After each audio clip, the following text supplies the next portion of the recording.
Direktorat Reserse Kriminal Umum Polda Jawa Timur sebagai garda terdepan penegakan hukum di wilayah Jawa Timur memiliki peran strategis dalam menangani tindak pidana umum yang berdampak luas terhadap ketertiban sosial.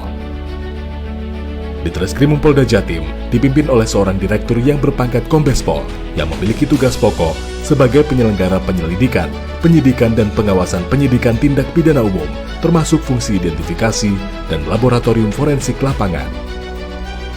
Dalam pelaksanaan tugasnya, beliau dibantu oleh wakil direktur yang berpangkat AKBP yang berperan dalam pengawasan internal.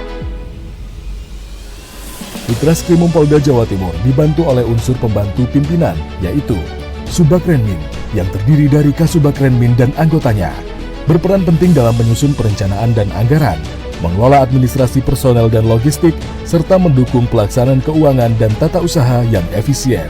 Subagrenmin terbagi menjadi 3 unit utama, yaitu Uren, Urmintu, dan Urq.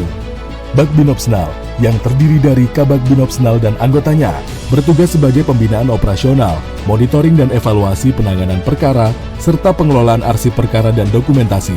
Fungsi ini dijalankan oleh Subag Binopsnal dan Subaganev yang bertanggung jawab atas pelatihan fungsi penyidikan, pengarsipan, serta analisis dan evaluasi kinerja. Bagwasidik yang terdiri dari Kabag Wasidik dan anggotanya berperan sebagai pengawasan jalannya penyidikan, termasuk koordinasi proses penyidikan di lingkungan Ditreskrimum, pelaksanaan gelar perkara, dan pemberian masukan terhadap aduan masyarakat. Siiden yang terdiri dari Kasiiden dan anggotanya bertugas membina dan menyelenggarakan kegiatan identifikasi kepolisian, meliputi daktiloskopi kriminal, daktiloskopi umum, dan fotografi kepolisian termasuk laboratorium forensik lapangan untuk mendukung proses penyidikan. Dalam menjalankan tugas pokok kepolisian, Ditreskrimum Polda Jawa Timur dibantu oleh 4 subdit operasional yang terdiri dari Subdit 1, bertugas melakukan penyelidikan dan penyidikan tindak pidana yang berkaitan dengan bahan peledak dan senjata api, pemilu dan pejabat publik, implikasi dan kontingensi, terorisme, serta kebakaran. Sebagai pencapaian kinerja dalam kepastian hukum, Subdit 1 berhasil mengungkap kasus pengancaman terhadap petugas kepolisian oleh pelaku ex-napiter dengan TKP Polres Pacitan pada bulan April 2025. Pemerasan atau premanisme yang dilakukan debt collector dengan TKP Malang bulan Mei 2025. Subdit 2 bertugas melakukan penyelidikan dan penyidikan tindak pidana yang berkaitan dengan harta benda, bangunan, tanah, penipuan dan penggelapan, serta pemalsuan dokumen.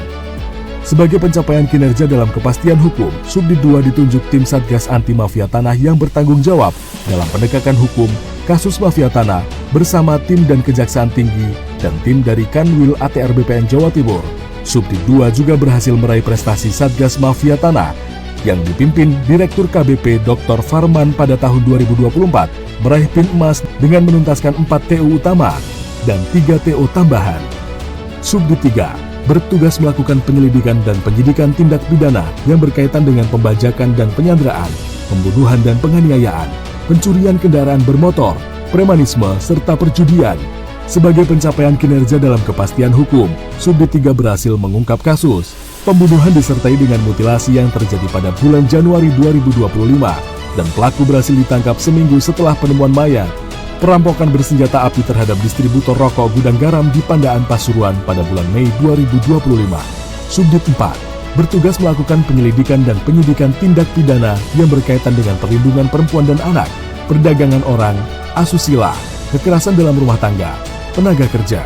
Sebagai pencapaian kinerja dalam kepastian hukum, Subdit 4 berhasil mengungkap kasus TPPO perdagangan ginjal ke India pada bulan November 2024. Penggelapan ratusan ijazah dan dokumen milik ex-pekerja UD Sentoso Sil pada bulan April 2025.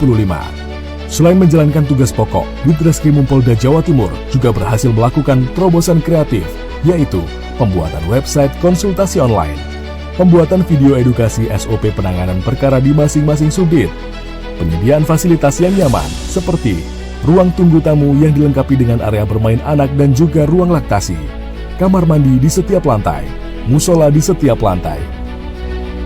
Kami siap mendukung program kerja Kapolda Jatim menuju zona integritas.